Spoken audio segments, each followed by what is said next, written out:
ఆహార్యం చక్కటి, ఇందాక ఆహార్యం ఎలా ఉంది, ఇప్పుడు ఆహార్యం ఎలా ఉంది, అన్నిటికన్నా నాలుగవది అభినయం చేస్తూ ఉంటే సాత్వికం, ముఖంలో ఉన్న కవళికలు, ఈ చతుర్విధ అభినయ రీతిలో ఉన్నదే శ్రీమతి లలితా సింధూరి గారు.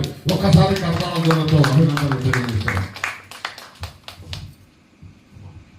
అద్భుతం, అమోఘం, అనిర్వచనీయం.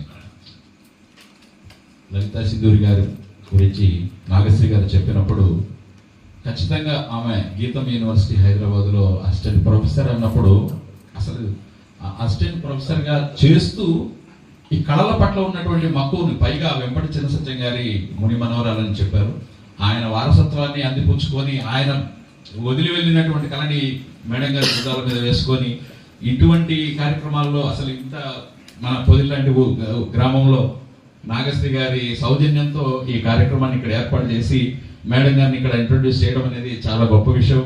అసలు ఆమె డాన్స్ చేస్తుంటే నిజంగా నాట్య దేవత మన కళ్ళ ముందు ప్రత్యక్షమైందన్న విధంగా ఎంత చక్కగా అభినయించారంటే ఆ ఎక్స్ప్రెషన్స్ చూస్తుంటే నిజంగా అది దేవుడిచ్చిన వరం అంతే, దాని గురించి మనం చెప్పలేం. ఏదో ఆ పుట్టుకలోనే ఉంది విత్తనం, మంచి విత్తనం కాబట్టి ఆ చెట్టు ఫలాలు ఆ విధంగా ఉన్నాయి. కాబట్టి మేడం గారికి నా తరపున ధన్యవాదాలు తెలియజేస్తూ ఈ అవకాశాన్ని ఇచ్చినటువంటి నాగశ్రీ గారికి కృతజ్ఞతలు తెలియజేస్తున్నాను.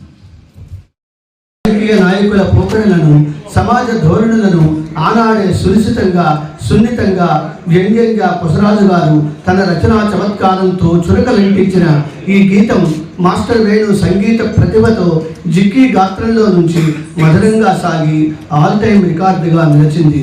ఏరువాక సాగారు రన్నో చిన్నన్న అంటూ ఆనాటి నృత్యానికి లలితా సింధూరి నృత్యాభినయాన్ని తిలకించండి.